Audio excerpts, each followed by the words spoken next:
Previously on North Peak Waterproofing and Flooring Solutions. Check this out. In North Peak, no shortcuts here. Wala tayong i-apply na polyurethane membrane kung hindi natin na ipalabas yung mismong konkreto.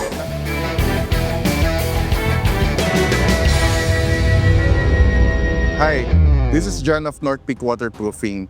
So as you can see, itong wall na to, pinag-grinder ko na to. Ito yung dati niyang itsura. Merong paint, may skin coat, and i-make sure namin na mawawala talaga completely yung skin coat na to para mailabas lang talaga yung bare concrete. Tatanggalin pa natin yung mga puti-puting yan. Another run ng grinding ulit to.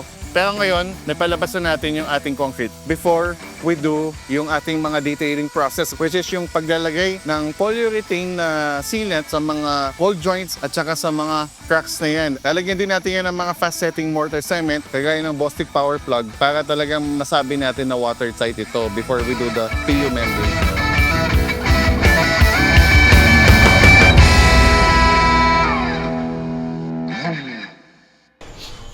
Bostik, baka naman.